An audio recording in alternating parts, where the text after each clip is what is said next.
Pada episode lalu kita diperlihatkan Sung Jinwoo, yang akan melanjutkan tantangan untuk bisa mengalahkan bos terakhir di lantai 100. Sementara di pulau yang ada di Jepang para hunter dikejutkan oleh kemunculan monster semut yang bisa terbang.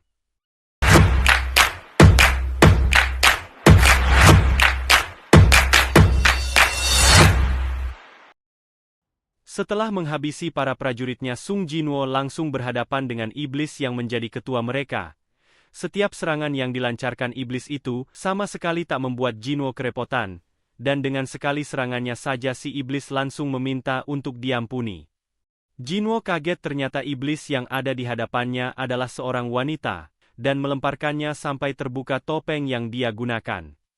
Sekarang si iblis wanita ini mengaku kalah dan memohon pada Jinwoo untuk tidak membunuhnya. Sung Jinwoo coba melepaskannya begitu saja dan pergi meninggalkannya. Tapi begitu ada kesempatan si iblis langsung bersiap untuk menikamnya dari belakang. Si dadang muncul sebagai pelindung dan membuat si iblis wanita terlempar jauh ke belakang dan bersujud agar Jinwoo mau mengampuninya. Sung Jinwoo menanyakan keberadaan surat izin masuk kepada si wanita iblis ini dan memintanya untuk menunjukkan lokasi mereka berada. Ternyata keluarga si wanita yang selama ini memegang surat izin itu, dan dia berkata mengetahui semua lokasi surat izin lainnya, dan akan menuntun Jinwoo ke sana, jika dia mau menjamin keselamatannya. Jinwoo yang masih meragukan kejujurannya langsung mengeluarkan aura sihir yang kuat untuk mengintimidasi si wanita agar tak main-main dengannya. Dengan begitu si wanita tak akan berani mengelabuinya lagi, dan pergi ke tempat di mana keluarganya berada. Ketika Jinwoo meminta informasi penting darinya, dia memperkenalkan diri sebagai Esil putri tertua dari keluarga Radiru. Tapi yang membuat Jinwoo penasaran, apakah dia merupakan sistem yang dibuat seperti yang terjadi pada Baruka ketika berada di Gerbang Merah. Esil mulai memberitahu Jinwoo, jika mereka hanya diperintahkan untuk melindungi tempat ini dari musuh yang menyerang. Dulunya mereka berasal dari alam iblis yang dipindahkan oleh sistem untuk menempati menara ini, agar menghabisi siapapun yang datang ke sini. Jinwoo semakin penasaran ketika Esil membocorkan informasi penting tentang apa yang terjadi di alam iblis. Mereka saat ini sedang mengumpulkan seluruh pasukan iblis untuk menghadapi perang besar yang sebentar lagi akan terjadi.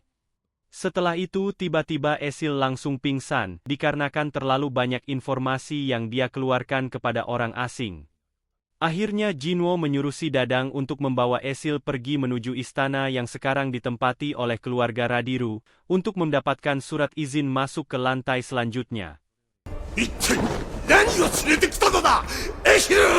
Ayahnya langsung kaget ketika Esil membawa sosok yang sangat berbahaya, karena menyimpan banyak monster dalam bayangannya. Ayahnya mengira jika Jinwoo sudah menipu Esil dan ingin mengambil alih istana mereka. Jinwoo sudah berjanji untuk tidak mengganggu mereka selama mendapatkan surat izin yang sekarang dipegang oleh mereka. Tahu jika mereka tidak akan bisa mengalahkan sosok Jinwoo yang sudah mengalahkan banyak iblis kuat. Akhirnya dia memberikannya surat itu kepada Jinwoo. Setelah itu Jinwoo meminta izin untuk meminjam Esil sebagai penunjuk jalan agar bisa mendapatkan surat izin lainnya dengan cepat. Tentunya sang ayah tak bisa berbuat apa-apa selain mengizinkannya asal Jinwoo dapat menjamin keselamatannya. Sedangkan di pulau yang ada di Jepang saat ini sudah diserang oleh pasukan monster semut yang menghancurkan banyak bangunan.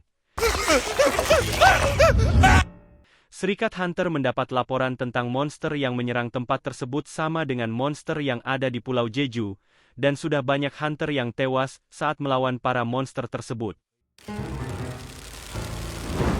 Setelah melewati banyak lantai, akhirnya Sung Jinwoo mendapatkan izin masuk ke lantai 90, yang tentunya lawan-lawannya akan semakin kuat. Esil penasaran kenapa Jinwoo membiarkan keluarganya tetap hidup dan menanyakan alasannya pada Jinwoo. Kenaikan level tentara bayangan semakin tinggi dan membuatnya semakin kuat, dan yang setara dengan hunter peringkat S. Dari sini Sung Jinwoo meminta Esil untuk pulang karena musuh yang akan dia hadapi akan semakin kuat dan Jinwoo tidak mau Esil sampai terluka karena terus bersamanya. Tapi Esil menolak untuk pergi karena ingin melihat pencapaian Jinwoo sampai mana dia mampu bertahan. Dan benar saja kekuatan para monster yang ada di lantai 90 ke atas sangat berbeda jauh dari sebelumnya. Tapi untuk mendapatkan eliksir kehidupan, Jinwo terus berjuang untuk terus naik ke tingkatan yang lebih tinggi, hingga akhirnya dapat mencapai puncak menara. Sementara itu di Hunters Guild, Ketua Choi Jongin berkata jika mereka dan guild lainnya mendapat perintah dari Serikat Hunter untuk melakukan raid ke Pulau Jeju. 第4次ジェジュ島レイド計画を発動する。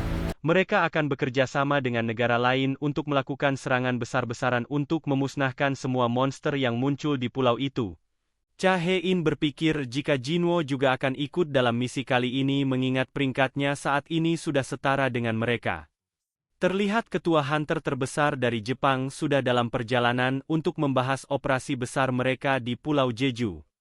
Sementara itu Sung Jinwo dan Esil yang berada di lantai 100 langsung mendapat sambutan hangat dari bos terakhir. Raja Iblis Baran langsung turun menggunakan tunggangan naganya yang sangat besar untuk menjadi lawan terakhir Sung Jinwo. Aura sihir yang sangat kuat membuat Jinwo sempat ragu untuk bisa mengalahkannya. Bahkan Esil yang ada di sampingnya sangat tersiksa ketika merasakan hawa membunuh yang sangat kuat. Tanpa banyak kata Raja Iblis Baran langsung membuka banyak pintu untuk memanggil para prajuritnya keluar dan langsung menyerang Jinwo dan Esil.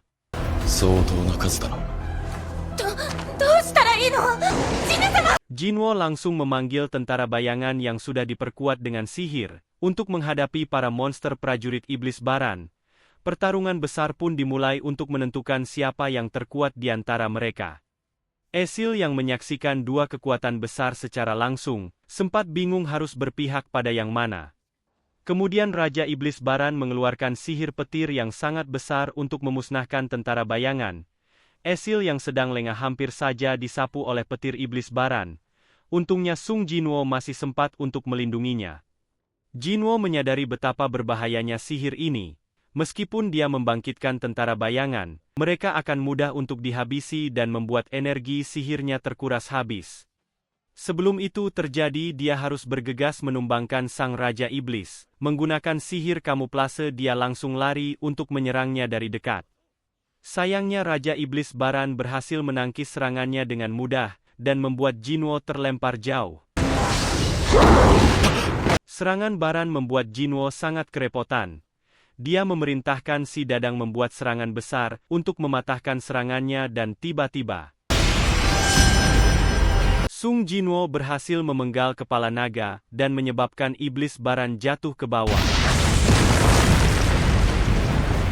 Sekarang pertarungan menjadi semakin sengit setelah Raja Iblis Baran menjadi lebih serius. Setelah lama menunggu akhirnya Goto Ryuji ketua dari Guild Jepang sudah hadir untuk memulai rapat penyerangan mereka ke Pulau Jeju. Perwakilan Jepang menjelaskan jika prajurit semut hanya bertahan hidup 1 tahun, jika ratunya terbunuh mereka akan lenyap dengan sendirinya. Dan prajurit semut sangat tertarik pada musuh yang memiliki kekuatan besar seperti peringkat A. Untuk itu Ryuji berencana untuk menerjunkan 10 hunter peringkat S, termasuk dirinya untuk memancing tentara semut keluar. Sedangkan para hunter dari Korea bertugas untuk membunuh Ratu Semut secara bersamaan. Saat ini Sung Jinwo sedang sibuk bertarung dengan Raja Iblis Baran. Tentara bayangan terus menyerang tanpa henti namun mereka langsung dimusnahkan oleh Iblis Baran. Bahkan serangan mematikan Jinwo dapat dihentikan dengan mudah dan membuatnya tertangkap oleh Iblis Baran. Ketika Raja Iblis Baran akan memenggal kepala Jinwo, para bayangan langsung menghentikannya dengan mengeroyok secara bersamaan.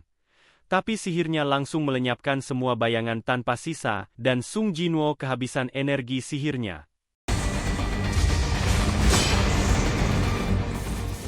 Di bawah hujan deras mereka berduel 1 lawan 1 untuk menentukan siapa yang terkuat. Sihir kuat Baran membuat kedua goloknya terlempar jauh membuatnya semakin terjepit. Ketika Raja Iblis Baran akan melancarkan serangan pamungkas, Esil berhasil mengalihkan perhatiannya, sehingga memberi kesempatan pada Jinwo menggunakan skill Ruler's Hand untuk menghancurkan tangannya. Dan satu pukulan telak dari Jinwo berhasil menyelesaikan pertarungan ini, disusul ledakan hebat di atas langit yang menandakan kekalahan Raja Iblis Baran. Nantikan update selanjutnya dari Solo Leveling di channel ini.